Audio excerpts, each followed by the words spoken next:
श्री उपदेशामृत जी की जय, श्री पादरूप गोस्वामी जी की जय, श्रील प्रभुपाद महाराज की जय। श्लोक संख्या 1। जहाँ पर जनेंद्रियों के वेगों का संबंध है वह दो तरह के हैं, उचित तथा अनुचित अथवा वैध और अवैध समागम।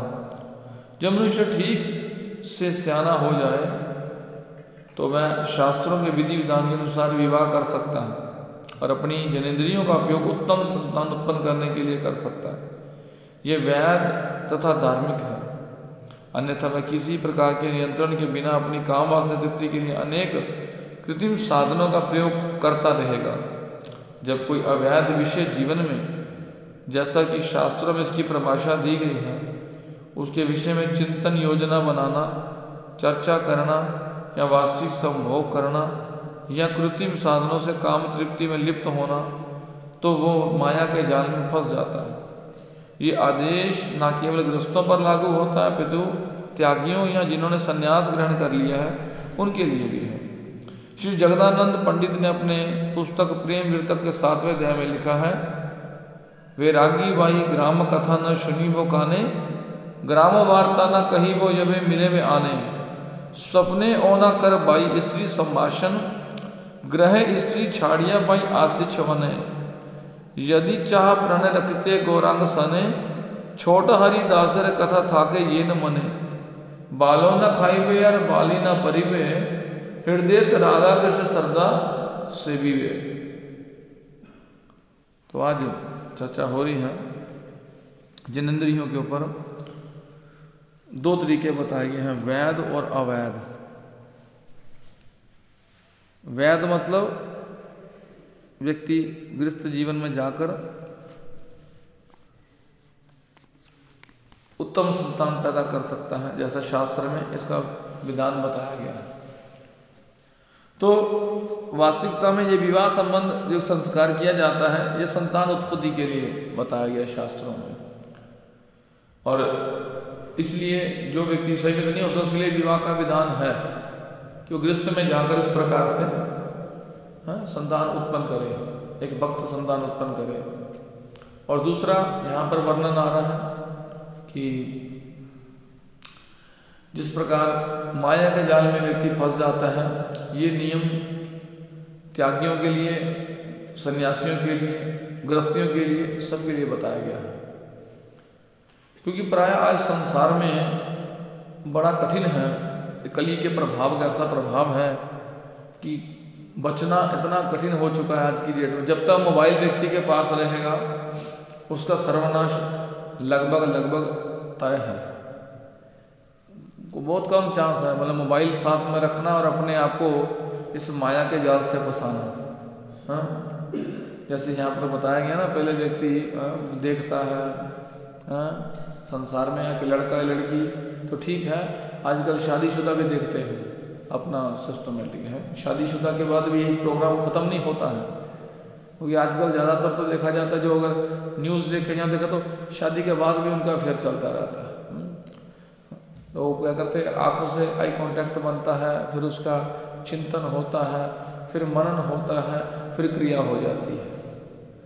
तो प्रायः संसार में इन सब चीज़ों से बचने के लिए एक तो विधान दिया कि गृहस्थ में जाइए, अच्छी संतान उत्पन्न कीजिए, नहीं तो फिर इंद्रियों को संयम रखिए। उसके लिए बताया ना यहाँ पर, ग्राम वार्ता न सुनी वे, ग्राम वार्ता न कही वे। मतलब अगर ऐसा बचना है तो फिर संसारी के लोगों से थोड़ा हमें बच के रहना पड़ेगा। यानी कि संसार की ना वार्ता ज़्यादा करिए, न वार्ता सुनिए, ना बढ़िया बढ़िया पहनिए, ना बढ़िया बढ़िया खाइए। छोटा हरिदास का भी वर्णन आया है। छोटा हरिदास की कथा सुन के तो व्यक्ति का रोंगटे खड़े हो जाएगा। हम तो ऐसी बहुत सारी गलतियाँ करते हैं, इस वक्त महाप्रभु हमें एक्सेप्ट नहीं करेंगे क्या?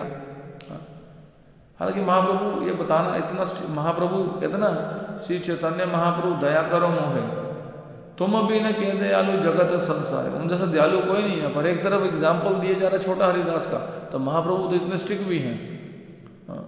विशेष रूप से जो स्त्रियों के संपर्क में रहते हैं तो महाप्रभु उसको एक्सेप्ट नहीं करते हैं।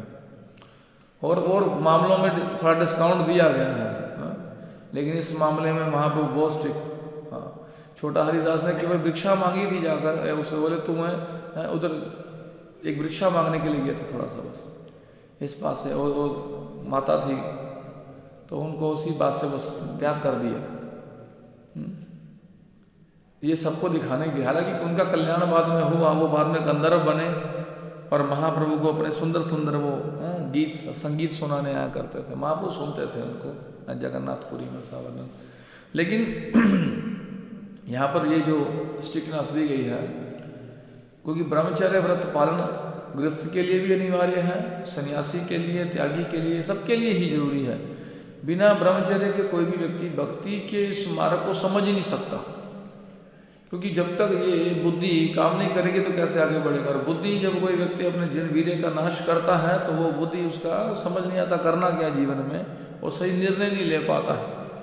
इसलिए सबको क्या करना पड़ेगा, ब्रह्मचर्य व्रत का पालन करना, चाहे वो माता है या प्रभु है, सबके लिए एक ही बात है यहाँ पर। जो इस मार्ग के हैं उस उत्तम स्थान तक जाना चाहते हैं, अपने लक्ष्य को जो प्राप्त करना चाहते हैं, ये सबके लिए अनिवार्य बताया गया।